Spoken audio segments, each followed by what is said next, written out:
From the time of creation, we are told that God has sought to reveal to man his divine presence and his divine will.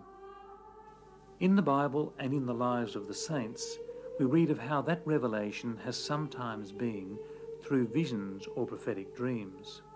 The 19th century saint known for his many prophetic dreams was the Italian saint Don Bosco. In one dream, he spoke of the future missionary role the Salesian religious order he founded would have in South America, and then he went on to foretell of something that would happen in our times. He spoke of riches of minerals and oil that would be found in the mountains of South America, but that at a place between the 15th and 20th parallels, there would come riches far greater than gold, not from within the mountains, but through the mountains, and spread beyond the continent of South America, causing the eyes of the world to turn to that place. That place, it seems, is Cochabamba in central Bolivia.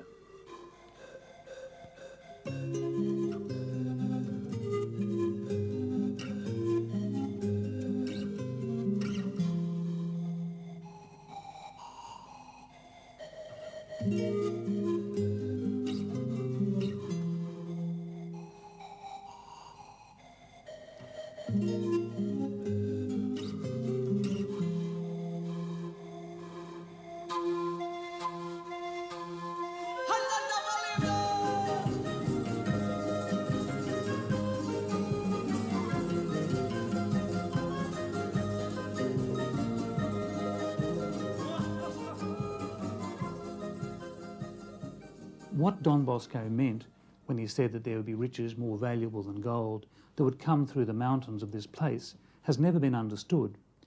But for us, we could see in two stories we were examining something was happening here in Cochabamba which would certainly make the eyes of the world turn to this place. There is this statue of Christ that has been weeping and bleeding in the city, and the story of Katya Rivas, who bears the suffering wounds of Christ's crucifixion. It was on the 9th of March in 1995 that Silvia Arevalo purchased this statue. Then it looked like this. She says that 6 hours after she purchased it, she placed it on this altar and inexplicably the statue began to cry.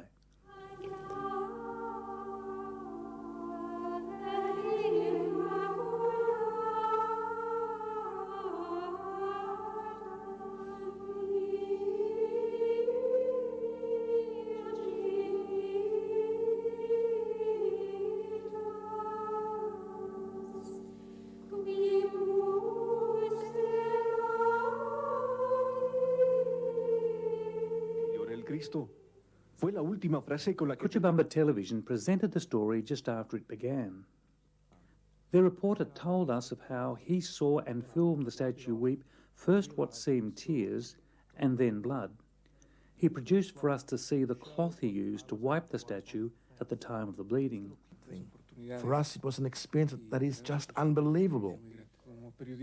As a reporter, you know, throughout the world, all the reporters are hesitant to believe, or they are sceptical about some things. And when I first came here, I was sceptical about it. But I was there for over an hour and a half, and no way that nobody that even got close to it, and no way that anybody would have put water or any substance that would make it look like tears or blood. Dr. Ricardo Castagnon, a neuropsychophysiologist with a specialist understanding of the brain and human behaviour, has for a number of years been studying people throughout the world who say that Christ or the Virgin Mary have appeared to them. He has also been studying related instances where religious images have wept or bled. He spoke of what happened after a journalist called him to look at this case. Then they invited to me to go because they knew I was studying some of these cases. And I went to Cochabamba the first time, the 4th and the 5th of April. It was 4 minutes for 8 in the evening. And Jesus began to cry. I saw the blood coming out from his left eye. Then I decided to take a sample. The best place was 5-6 centimeters below the left eye, and I took the sample. Here we have a cotton with a little bit of blood, but I have taken this sample direct from the eye. For this I can say that I did it. Dr. Castanon wanted the samples tested in a genetic testing laboratory in the United States, and we went with him to film the investigation. So that it could not be said that knowledge of the origin of the samples may have influenced the outcome of the tests, they agreed to do the tests without being told anything of the history. Well, you've submitted 2 samples to us, and I'm describing them as suspected blood stains. What we will do is take a cutting from each of these stains and put them in a test tube, solubilize them, extract DNA from them, and we quantitate the DNA with a system that is human-specific, and it will tell us if it's human or not. When the tests were completed, we returned to record their findings. I would say in a court of law that there is human DNA present in that sample, that it's excessively degraded, and that it was positive for the presence of blood. So you have a sample that's positive for blood that has human DNA in it. Okay, so that's where the sample came from. Yes. Wow. Who obtained the sample? I did. You did? Okay. We're having a video the moment when the drop comes from his left eye, and I took the sample that I gave you. And when you look at this photograph and see now, you know where the source of these samples come, does this in any way help you interpret what you found? Not really, because I try to be extremely objective. I don't know where my samples come from, and I don't have any control over them prior to receiving them. And having processed so many different kinds of cases, I try to remain objective and detached from the source of the samples, because I think it's important that a scientist maintain their objectivity. As a scientist who's objective, when you see a plaster statue that is producing the substance, irrespective of what it is, what effect does that have on you?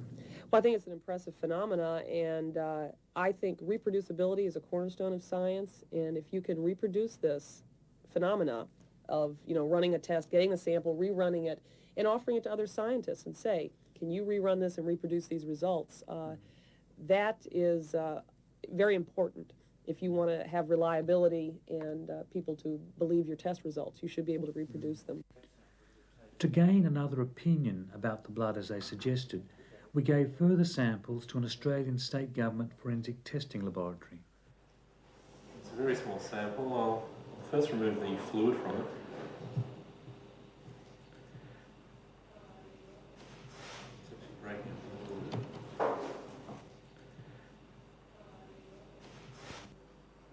Blue colorations indicates again that it could be blood there. It's a very strong reaction this time. Yeah. And the blue coloration is extremely intense, indicating that substance certainly presumptively could be blood, and really what the sample does require is further analysis now. Around his eyes, goes to the corner of his eyes. When we were filming interviews with witnesses at the owner's home on the afternoon of the 22nd of August in 1995, we noticed that the eyes of the statue had become moist. Later that evening, our camera recorded this extraordinary occurrence. If you watch closely now, you will see that a tear has just welled about an inch below the right eye. The tear moves slowly down the cheek and eventually falls. 2 days later, we filmed this further extraordinary sequence. With your instrument there, or will you just film now? Do you want to do? No? The morning after I saw and filmed the statue weeping, the owner consented to the statue being examined in a laboratory in the city. The statue was placed in a computerised axial tomographic scanner, or CAT scan as it is commonly known. Now, we was in the States. The sectional cuts enable every component of the statue to be identified and closely examined. In this way, they would be able to tell if the statue had any holes or mechanisms that would cause it to cry or bleed. The finding was that the statue was externally solid plaster with a void only of air inside. They could not see any liquids or mechanisms within the statue, and if there was a perforation in the plaster at any point, even down to the thickness of a human hair, they say their equipment would have detected it. After the Australian laboratory finished their tests, they told us their results. Yes, we've got a presumptive test of blood, and we've been able to show that the stain contains very small quantities of DNA, human DNA. The results I've obtained, the results I've seen from the photograph from the American laboratory certainly are consistent in what's occurred. La bendición de Dios Todopoderoso, Padre, Hijo y Espíritu Santo, descienda sobre ustedes y permanezca para siempre. Amen. A theological commission of the local church carried out its investigation, and now the bishop has pronounced the weeping statue as authentic.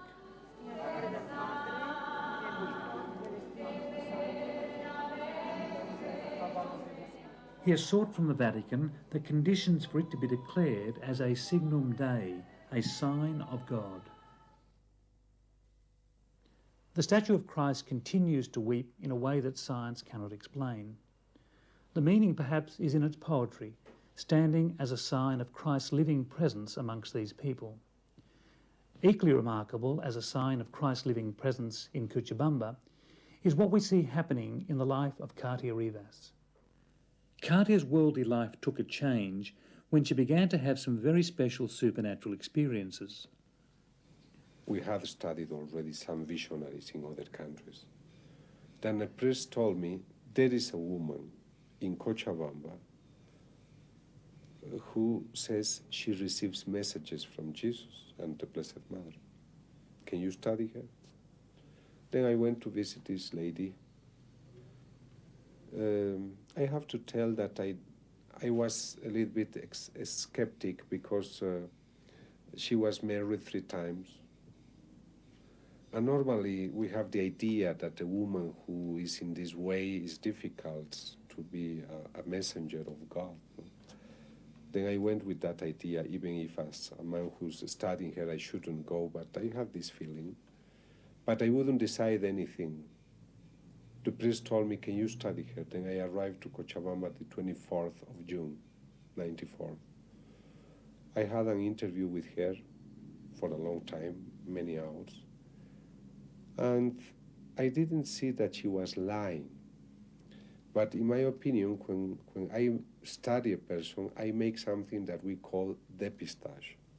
Dépistage means that I use an instrument where I can see the electrical activity of the skin. In the visionaries that I have studied for the first time, I get some pulsations, let's say, for example, 17, 15 in 1 second. That shows me an electrical activity in her brain through the skin. And she had 15, 16, 17. But when I saw an authentic visionary, I said, can you pray, please? And it went to 2, to 1, or to 0. But with Katya, nothing happened. She was praying, doing many things, many tests, and I didn't have any reason to say something extraordinary happens with you. Then I said to her, you have many nice messages. You have written more or less 1 book. But also a poet can write so nice. A philosopher also. But she said, I have messages from Jesus. I said, maybe you must be prudent. Don't talk that you have messages. You can say you have inspirations, because through the Holy Spirit, every Christian has inspiration. And she said, okay. But I said something very important. I don't know why, but it's important to say, to underline. I said, I don't think you are lying to me. But to say that you have authentic experiences, I must have some register in my instruments, and I have nothing. Then if God wants, if it's from God what you have, and if He wants that everybody knows that you spread His messages, He must give you a proof that we can test, that we can measure, that we can see and it must be repeated. You can reply it. Then if it doesn't happen, it's only for you to experience and keep for yourself. After Dr. Castellon's initial meeting, Katya went on a pilgrimage to a place near Atlanta in the United States where it was believed that the Virgin Mary had appeared. Katya spoke of what happened to her when she knelt in front of the crucifix. I saw a light all around the crucifix, a very strong light. And then I felt the necessity to offer my life to the Lord so that he could use it in whatever way he needed to use it, to give him thanks for all that he did for me. And then I closed my eyes and I stayed praying. And when I opened them, 2 very strong lights came out of the hands of our Lord, and I felt like a lightning bolt had gone through my own hands. I felt a strong pain. And then a light came out of his feet and came to my own feet. The light split in 2 to my 2 feet. The 3rd light came out of his side. It went straight to my heart, and there I fell to the ground because the pain was so strong. The following Friday, we were in Costa Rica, and there the Lord told me, "Enjoy the gift that I have given to you in Conyers, because there are many people that ask me this, to share the suffering of my cross. But this I reserve only for those that are capable to love me as I need to be loved." And all I asked of him was, this should not be seen, ever. And he told me, "For now, no. But when I think it is necessary, this can be seen by all." And it was the last week of January 96. And Mr. Carlos Canelas, a friend of Katya, a friend of mine, he called me and he said, "Ricardo, I think that the proof you were waiting for has arrived. Come to the hospital." I went to the hospital. That's a public hospital, not a private necessarily. And I saw this lady, Katya, again. But she had some wounds in her hands, very big. The doctor said that's an ecchymosis. She was hurted as if someone could have beaten with something in her hand. Then I was there, and she said, "Now I have to prove something is happening with me." I just saw it. The doctors came. All of them said that she was ill, that they didn't know how she made it. But all of them were convinced that she could have made with something hard, with a hammer, for example, or somebody could have done it. She had it in the hands and in the feet. When we saw that it was such a terrible wound, we were surprised. I was worried because she said that comes from Jesus. I didn't know if it was, but I was interested in knowing how could it happen, what's going on, what will happen tomorrow. And then she said, "I suffer, but tomorrow I will have nothing." That was for me very, very funny, because I said, with such a thing, tomorrow you will have nothing. The doctors also said it's impossible to disappear, that you need at least 1 month, 1.5 months, maybe 2 months. It's impossible. Then next day, it was Saturday, I went and she had nothing. Well, when I see something like that, I say, well, what's going on? This woman has such a power in her mind that she can produce these things. But I am studying this phenomena more or less 5 years in different countries, different people. And I know that in many countries there are persons who have stigmata, wounds similar to those that we say that Jesus had. This 4th of July, Katya went from Cochabamba, a city from Bolivia, to another city where we had a talk. I saw her at 12:30. We went to the restaurant to eat, to have a meal. And she said she wanted to eat. She wanted a soup. She was very normal, everything clear. And she said, "I don't feel well." I said, Katya, what do you have? I don't feel well. And because she has had many of these experiences in other moments, and it was Friday, first Friday, and I say, are you going to have stigmata? Yes. She said, Jesus tells her, Jesus told me, can you help me today? And then she told me, yes, Jesus told me I will have stigmata. And when she was talking, we saw some points in her front with a little point of blood.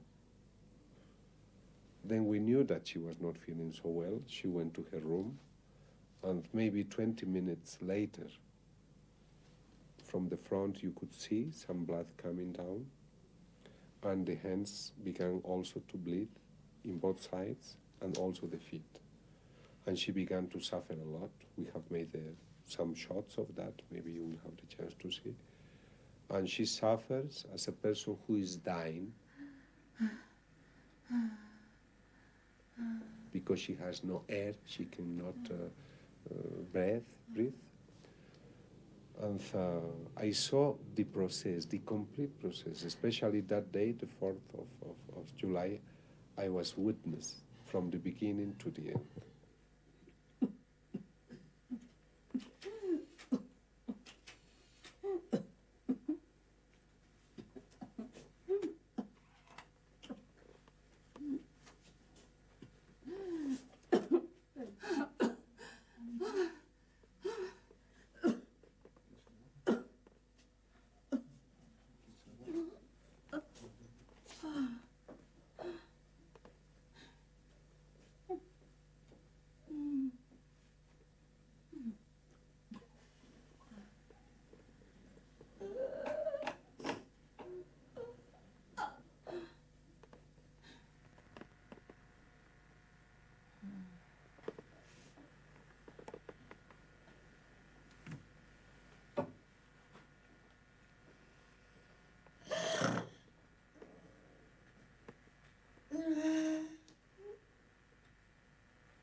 I couldn't believe what I was seeing, but yet I was seeing it, and I was filming it. And all I could do was cry and film and praise God that He had allowed me to be there to see such a thing. And as the afternoon progressed, they got bigger, and I saw that with my own eyes, and I saw the blood coming out, growing and bleeding. So there was no way that anybody could, inflict anything on themselves. It just happened all by itself. Also there to see Katya's stigmata was Dr. Tiran, the city's Director of Public Health. Dr. Castanon sought his opinion about what he was seeing. He saw some wounds, and from this, the blood was coming out. He could see the flesh alive. And then he began to explain in his medical terminology that he was seeing a person who was suffering through some hurts she had in the body. Next day, the 5th, it was important for me, his opinion, because I wanted to see what he can say the day after. And the day after, he saw a woman who was not suffering, who was healthy, and from these wounds, he could see only 10-15%, but all of them were healed in a process of recuperation that he couldn't explain. It was after getting a sign like he wanted, the dramatic appearance and disappearance of Katya's stigmata, that Dr. Castanon began to study closely Katya's numerous messages. This lady didn't finish high school, and she has written in less than 3 years 8 books, big like these books. In 2 weeks, she has written by hand 900 pages. The content talks about theology, sociology, human life, divine spirituality. When you see that this lady has not a culture, she never had written anything, and she comes with books 200, 300, 400 pages, and there is no a theological mistake. She says, Jesus will dictate me, and she gets a tachycardia. It means that the heart begins to beat very fast. And she said always, when Jesus will tell me something, I have this feeling. And I have touched her heart in this moment. And really she has a tachycardia. And she begins to write. I see that the person does not stop. She writes continuously all the time. She has not a moment to stop and think about. If you write a letter to your friend, you take your time and sometimes you stop, and she doesn't know. She writes continuously all the time. I would say that altogether she could print 4,000 or 5,000 pages, intelligent pages, poetic pages, theology, philosophy, sociology, politics, critique, theology, spirituality, Mariology. So little girl, so ignorant in many themes, so many words she doesn't know, she doesn't understand. And the Spanish she uses is very elegant. I have read till now more than 25,000 messages from all over the world. But no one has this beauty that I see in these books. I have met Katya, have spoken to her, have asked certain questions not to test her, but rather to be able to gauge the scope of her experience as a mystic. And I have been deeply, deeply impressed by her, both in her human aspect as well as in what God is doing in her. We believe that it is the Lord himself who is speaking to her. It would be difficult for someone that does not have theological training to be able to memorize or to express these theological truths with the simplicity and the directness which are evident in the writings. It's a very beautiful lyrical language. And if one believes that it is Jesus who's speaking, one should not be surprised. I mean, here is God communicating to his creatures, and God knows what we need to receive to be edified. And definitely there is a beauty, a lyric aspect to the expressions, even to the grammatical construction that sets it apart from what I feel someone that sat down to write something like this on their own would use. Taking a glimpse at just some lines from these writings, we read, "Look at your pen. For me, you are my pen that I move, that enables you to trace the symbols which express my words. What your hand writes guided by mine will remain. Repeated and amplified by other voices, it will fill the earth. I created the world, and I created the tree that was to provide the wood of my cross. I created and cultivated the bramble bush that was to provide the thorns for my royal crown. I buried in the bowels of the earth the iron that was to forge my nails. When I came in person to visit my land, there was no room for me in the inns of the world. I came to men, but men did not recognize me. There was no room for me. And now, everything, the heavens and the earth, and all that inhabit it, are mine. Only the love of my creatures is not mine, and that is what I search for." There is nothing new. There is no pretense of a new revelation. It is rather a new call to appropriate the revelation of God and to live it. The messages, however, that Katya relates in her books are extremely hopeful. A great deal of hope based on the immense love of God which is revealed constantly in the messages.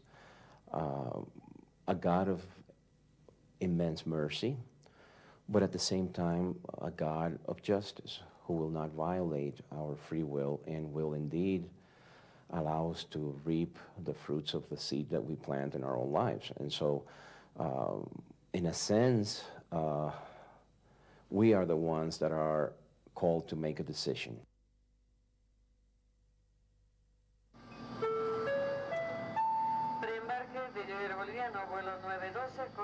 No Cusco. Favor ingresar por puerta 1.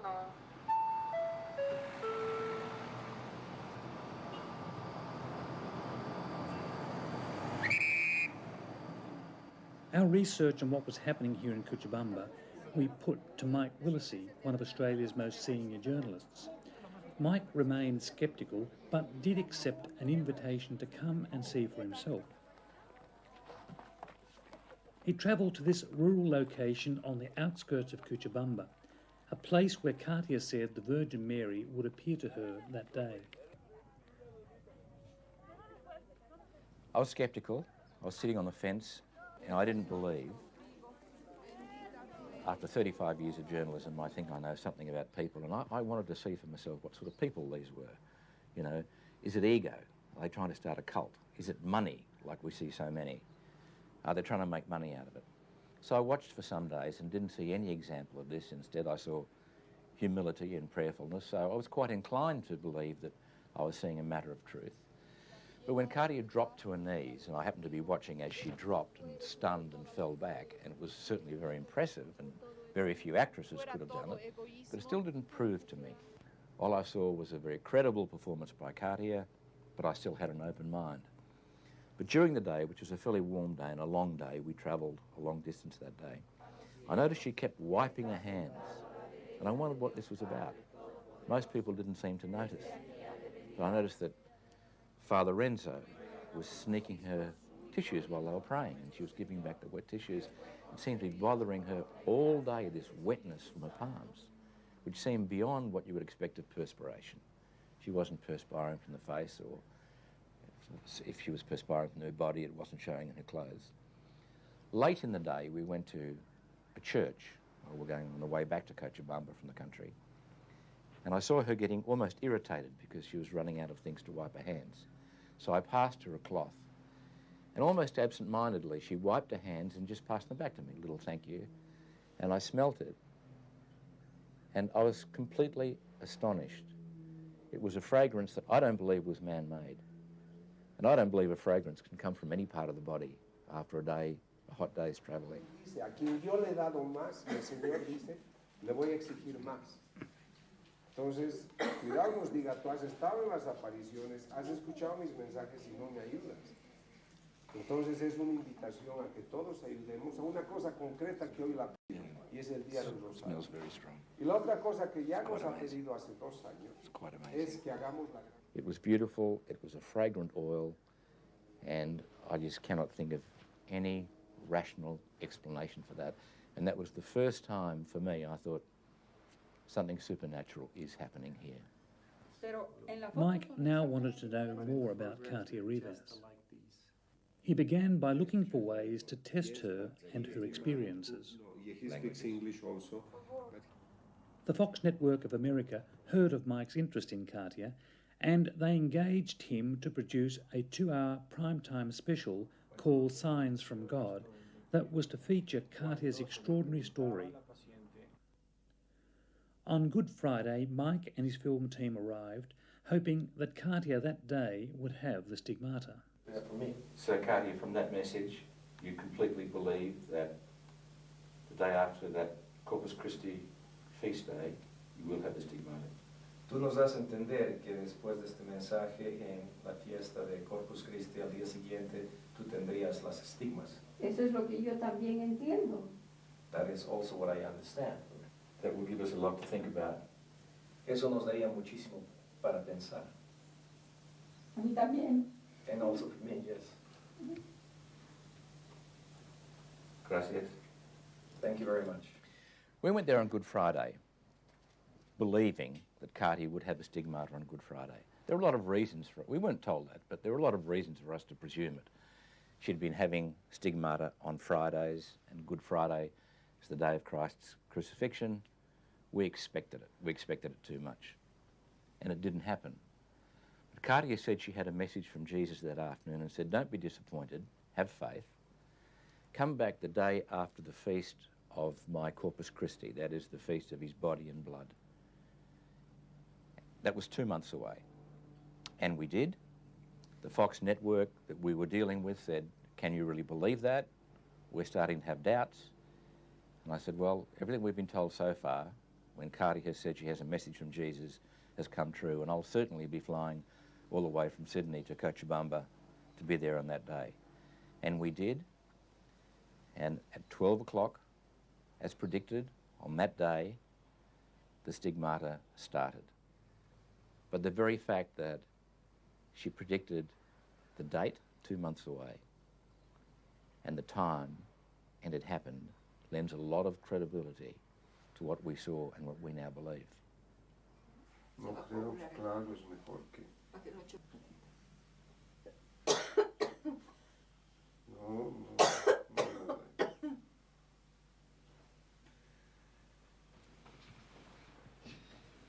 Cuidado que cuando estés sangrando se les ocurra hacer el sitio que están haciendo, ¿no? I'm sorry, Katya. From the wound you have to take that.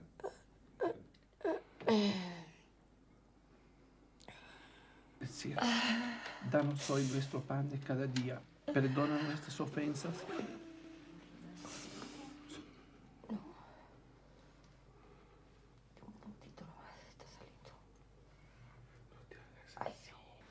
I just noticed the thorn marks are getting more distinct now.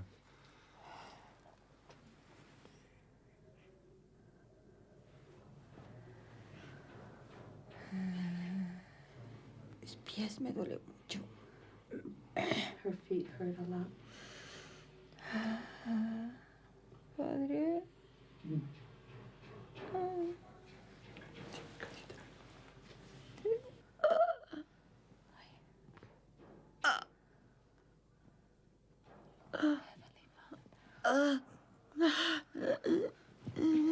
Having been there, I don't believe it was self-inflicted or put there by somebody else. It started on the back of her left hand in the form of a cross. Now that in itself was astounding to me because I couldn't determine whether that cross was put there by a drawing, by a pen, by ink, or by a cut. It didn't seem natural. I don't know how you can cut a perfect cross in skin without causing bleeding. It was a perfect little cross, which, as you saw, we filmed. That then became a wound, an open wound. A matching wound, and I stress a matching wound, appeared on the other hand. Matching wounds appeared on the top of her feet and on the bottom of her feet. I know those wounds were true and real because I put swabs into them. I actually interfered with those wounds. I took blood from them. As I say, they were matching. We were there all the time. The first wounds were what we believe to be from the crown of thorns. And I literally saw them appear. There was a spot of blood, and then a second spot of blood, and a third spot of blood. She's lying there, she didn't touch herself. It is not possible that she did that to herself.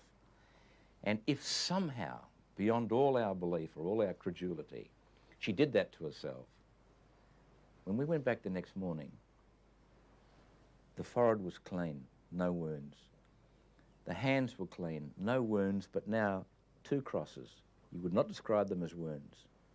2 crosses on the back of the left hand. On the top of the feet, you could see the marks, but when you felt them, they're completely smooth to the touch. Now, I don't believe any microsurgeon in the world could heal those wounds so smoothly in less than 24 hours. The back of this hand, this is just after 24 hours later from the start of the day, nothing that you can see. This hand, 2 crosses. On the palms, nothing. What do you say when you see something like that, mate? Just the same. Well, it's medically that's impossible. From what we saw yesterday, it is quite impossible for those wounds to heal like that. And if you look at the feet also, Ron, you will see where I was taking blood yesterday. And also you notice, if you look closely, that the wounds have healed in a most unusual manner. They draw in. It's almost like something internally draws it all together from the inside. And summing up yesterday, what would you say? God was present. It was amazing. Miracle. Do you doubt? I did not have. Yes. Hello, LA. It's Dusty in Bolivia. Dusty, this is Ben. It is the 28th of July in 1999, and preparations are underway for the live broadcast of Mike's program throughout North America by the Fox network, with a live satellite cross to Katya back here in Bolivia. We have 3 separate satellite trucks that beam our signal from inside this little home and our cameras up into a satellite above the Pacific, and then back down into Canada and North America, and then those signals go all the way up to Los Angeles. Okay, so Bolivia is clear for about 20-25 minutes. Thank you. Okay, cameras locked down, we're clear. Let's keep the statue up. We can all take a 10-minute break. That program was to broadcast to the world how this statue is etched in sorrow with the paint of its own blood. How we can witness through Katya the excruciating wounds of Christ's crucifixion, and how heaven and earth join with Katya's touch of pen to paper as God reveals to man his plea to humanity. He's explaining better What we've been able to see are perhaps the most powerful religious happenings in modern times. And all of this beamed by satellite to the world, making us pause to reflect on the workings of the hand of God. Could these be those riches more valuable than gold that Don Bosco predicted 2 centuries ago that would come through the mountains of Cochabamba and touch the world?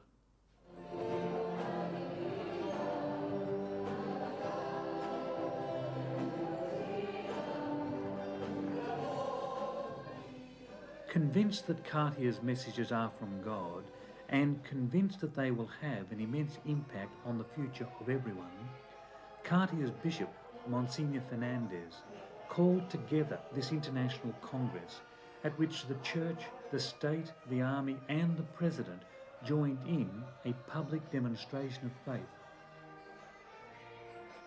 And it was from here that the bishop presented to the hierarchy of the church who attended his reflections on faith, which were based entirely on Katya's messages. The spiritual revival, now spreading from Bolivia, comes from a bishop and a nation deeply moved by a sequence of extraordinary happenings. It is a spiritual revival powered by the feeling of a meaningful presence of Christ, as seen in the tears that mysteriously shed from his crucified image and in all that is happening to Katya. La nueva evangelización. Monsignor Fernandez, in sympathy with the sentiments of Pope John Paul II, has approved the formation of an apostolate for new evangelization, and he appointed Katya and her spiritual director, Father Renzo Cecilo, those to head that organization. We want to be apostles of the new evangelization. We want to take with us your hope en todos los confines de la tierra. To all corners of the world. Que tú puedas ser that you can be a través de nosotros through us conocido, known, amado, loved, descubierto, discovered, y seguido. And followed. I feel it was very much worthwhile, and I must say that after I went through my period of skepticism and had a number of experiences, you know, I certainly came down to the belief that the hand of God was visible in what we were doing. What we were told did happen. From Katya, finally, we are told that in all that has happened, there was God's purpose. Katya said that Jesus said to her after that stigmata, everything you have done, which I think you could interpret, everything I have done with you, her previous stigmata, all her other experiences, was in preparation for this day. Now, if that is true, Jesus was saying to the world, remember what I did for you. This was my crucifixion. I was the Son of God. I didn't have to go through this, but I subjected myself to this humility and this pain to save you, and you have forgotten that. And I'm showing you this pain again through Katya. I don't think there's any other explanation for it.